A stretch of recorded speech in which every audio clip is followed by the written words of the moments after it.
তুফান 2 আসবে কিনা এখন বলবো না, আর কিছুদিন যাক তারপর বলবো।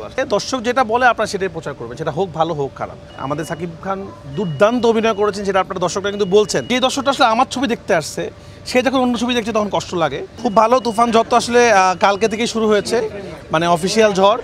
কারণ কালকে টিকিট ছাড়ার সাথে সাথেই সিনেপ্লেক্সে সব টিকিট শেষ হয়ে গেছে। আপনারা জানেন আজকে যারা সিনেমা দেখতে আসবে তারা হয়তো তুফানের টিকিট পাবেন, আপনারা কেউই এখন তুফানের টিকিট পাবেন না। কারণ প্রথমে ছিল 12টার শো, 12টার থেকে বাড়া এখন 21টা 22টা 23টা করছে, কিন্তু তারপর টিকিট নাই। তো এটা খুবই ভালো, সারা দেশ থেকেই ছবি সব জায়গায় হাউসফুল যাচ্ছে, তো খুব ভালো লাগতেছে। আর আমি সারাদিন বসে বসে রিয়াকশন দেখতেছিলাম, তো এখন আসলাম দেখি যে সব ঠিকঠাক আছে কিনা। তো দেখা যাক কী হয় আর কি। ওদের তো আসলে রিলিজ হয় না এখনও, 28 তারিখ রিলিজ হবে, কিন্তু ওরা তো ট্রেইলার টিজার বা গান দিয়ে প্রচুর হাইপে আছে এবং ওরা ওয়েট করতেছে বাংলাদেশের মানুষ কী বলে।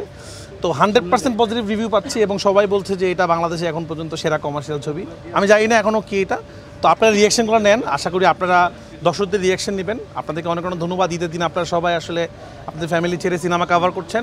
আমি আপনাদের একটা অনুরোধ করব যে দর্শক যেটা বলে আপনারা সেটাই প্রচার করবেন, সেটা হোক ভালো হোক খারাপ। সেটা কিনা জানি না ভাই, আমি চেষ্টা করছি এমন একটা ছবি বানানোর জন্য। আপনারা নিজেরা তো ছবিটা দেখবেন, যেই ছবি দেখলে আমরা প্রাউড ফিল করতে পারবো। আসলে আমি আস্তে আস্তে নিজের ছবি বেটার করার চেষ্টা করেছি। কোরবানিটা আমার জন্য খুব লাকি, প্রতি কোরবানিতে আপনাদের সাথে আমার দেখা হয়, সুরঙ্গর সময় দেখা হয়েছে, পড়ানোর সময় দেখা হয়েছে।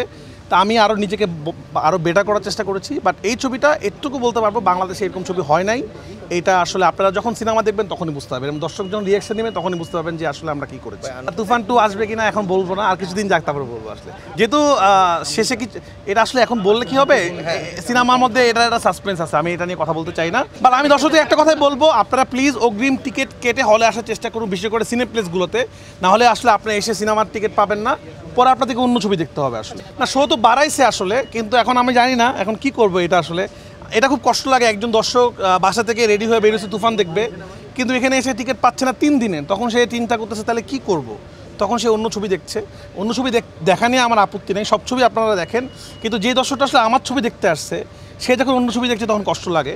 তো যাই হোক, আমি দর্শকদেরকে বলবো আপনারা একটু বাসা থেকে চেক করে আসেন, এখানে আসলে 3-4 দিনের টিকিট নাই আসলে। তো শো বাড়াচ্ছে, অলরেডি কালকে 36টা শো হয়েছে, একদম রেকর্ড পরিমাণ শো। এরকম শো পরান হাওয়াতে আমরা পাই নাই।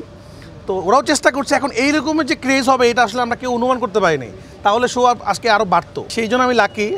সাধারণত ডিরেক্টরদের কথা, এখন ইদানিংকালে ডিরেক্টরদের নামে সিনেমা দেখে না, তো মানুষ যে দেখছে সিনেমা, আমি খুবই কৃতজ্ঞ। বাট যাই হোক, তুফান আমরা ফুল টিম মিলে বানিয়েছি। আমাদের সাকিব খান দুর্দান্ত অভিনয় করেছেন, সেটা আপনারা দর্শকরা কিন্তু বলছেন যে এরকম অভিনয় সাকিব খান আগে আমরা কোনোদিন দেখি নাই। চঞ্চল ভাই তো মাইন্ড ব্লোয়িং, এটা সবাই জানেন আপনারা। তো সব কিছু মিলে দেখি, মাত্র প্রথম দিন তো একটু হজম করতে সময় লাগতেছে, এরকম রেসপন্স পাবো আশা করি নাই। আর স্বাভাবিক, আমার ছবি তো আসলে সাধারণত প্রথমে সিনেপ্লেক্স থেকে হিট হওয়া শুরু করে, তারপর আস্তে আস্তে গ্রামের দিকে যায়। কিন্তু এবার তো 129টা হলে একসাথে চলতেছে এবং এত রিয়াকশন একসাথে পাচ্ছি, নিজে একটু কষ্ট হচ্ছে আর কি। আপনারা অনলাইনে ঢুকলেই পেয়ে যাবেন। আপনারা যখন সিনেপ্লেক্সের ওয়েবসাইট, এখনকার যুগে ডিজিটাল যুগ, কেউ মিথ্যা কথা বলতে পারবে না, সব কিছু খুব পরিষ্কার। কয়টা শো বিক্রি হচ্ছে, কয়টা শো টিকিট নাই, এখন তো আপনারা দেখতেই পাচ্ছেন। আজকের, কালকের, পরশু দিন, তারপরের দিনও টিকিট নাই। রেকর্ড সংখ্যকটা বলতেছি না, কিন্তু সাধারণত কী হয়, আমাদের সিনেমা রিলিজ হওয়ার পর অ্যাডভান্স টিকিট বুকিং হয়, কিন্তু সিনেমার টিকিট ছাড়ার সাথে সাথে 4 দিনের টিকিট যখন বুক হয়ে যায়, এটা বাংলাদেশে আগে কখনো হয়নি। সব রকম পদক্ষেপ নিয়েছি। আপনারা জানেন গতবার সুরঙ্গ যারা পাইরেসি করেছিল তাদের 4 বছরের জেল হয়ে যেতে পারে, তারা কোর্টে আছে। তা আমি আশা করব আপনারা অনেকে হয়তো বুঝেন না, না বুঝে ভিডিও করে ছবি আপলোড করে দিচ্ছেন, ছেড়ে দিচ্ছেন, এটা কিন্তু মারাত্মক একটা অপরাধ। কোনো সিনেমারই আপনারা পাইরেসি করবেন না। বাংলা সিনেমার এই জয়যাত্রা শুরু হয়েছে, এটা সাথে থাকুন।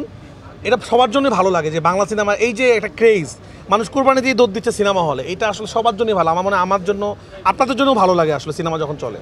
তো সবাইকে ঈদ মোবারক, সবাইকে তুফান দেখার আমন্ত্রণ জানাই, এবং আপনারা প্লিজ অগ্রিম টিকিট করে হলে আসবে, না হলে কিন্তু আপনারা টিকিট পাবেন না।